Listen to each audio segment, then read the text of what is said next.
इनके लबे रंगी की निछावर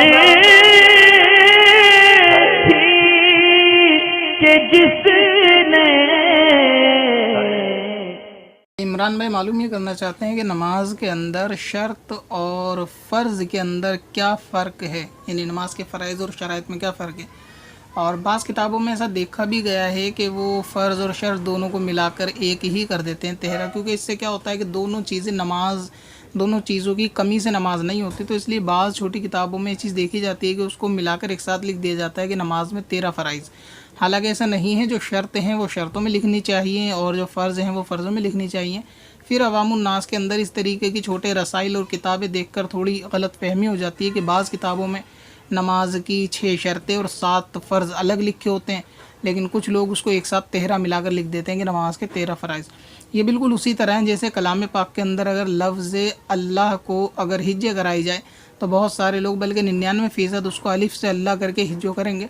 अगरचे ऐसा भी नहीं है कि कुरान पाक में कहीं भी वो अलिफ के साथ अल्लाह नहीं लिखा हुआ। ये 99% आवाम तो नहीं जानती होगी, लेकिन उलमा ज़रूर इसको जानते होंगे कि वो हमज़ा से अल्लाह है, अलिफ से अल्लाह नहीं है। लेकिन अगर आवाम से करवाएंगे तो वो अलिफ से अल्लाह इस तरह हिज्जो करेगी, जबकि ये गलत है। इसी तरीके से ये फ़र्ज़ और शराइत के दिखने में तो एक जैसी लगती हैं कि इनसे नमाज नहीं होगी, लिहाजा इनको किताबों में एक ही शक्ल में लिख दिया जाता है। बहुत सारे मुसन्निफ़ हज़रात ऐसे होते हैं जो रसाइल वगैरह में ऐसा करते हैं। और शर्त और फ़र्ज़ के अंदर सबसे बुनियादी चीज़ वो ये है कि जो शराइत होती हैं नमाज की, वो हमेशा नमाज को शुरू करने से पहले उनका पाया जाना बिल्कुल लाजिम है। और फ़र्ज़ ये होता है कि जब नमाज शुरू कर दी तो नमाज के अंदर उसका पाया जाना ज़रूरी है। तो ये दोनों बिल्कुल मुख्तलिफ़ चीज़ें हैं और दोनों के यानी अपने अंदर एक अलग अलग हैसियत भी रखते हैं, इसलिए इनको जुदा रखना चाहिए। सबको मिलाकर 13 फ़र्ज़ नहीं कर सकते।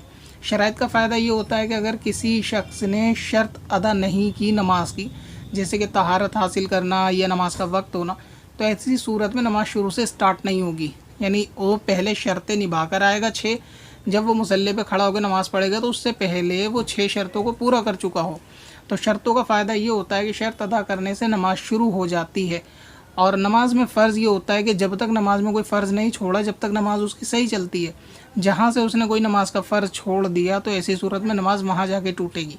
तो इन दोनों सूरतों में बहुत ज़्यादा फ़र्क है, ये सब चीज़ें एक नहीं है। तो शर्त होती है नमाज को शुरू करने से पहले उनका पाया जाना ज़रूरी है शर्तों का किसी भी मुक्तदी के लिए, और फ़र्ज़ होता है कि नमाज़ शुरू करने के बाद पाई जाती हैं। तो अगर किसी ने कोई फ़र्ज़ अदा नहीं किया, तो अगर मान लीजिए 4 रकात की नमाज़ में आखिरी रकात में उसने कोई फ़र्ज़ छोड़ा, तो ऐसी सूरत में उसकी वहाँ तक तो नमाज़ मुकम्मल सही चलती आएगी जहाँ तक उसने 3 रकात तक नमाज़ पढ़ी, क्योंकि उसने शर्तें पूरी करी और आखिर के 3 रकात तक फ़र्ज़ भी पूरे करे। लेकिन अगर चौथी रकात में उसने कोई फ़र्ज़ छोड़ दिया तो नमाज़ वहाँ से टूटेगी जहाँ उसने फ़र्ज़ छोड़ा है, ना कि उसके पहले नमाज ख़राब होगी। और अगर उसने शर्त पूरी नहीं की तो ऐसी सूरत में नमाज शुरू से स्टार्ट नहीं होगी, बल्कि सारी रकातें इसकी बेकार हैं। पहले उसको शर्त पूरी करनी पड़ेगी।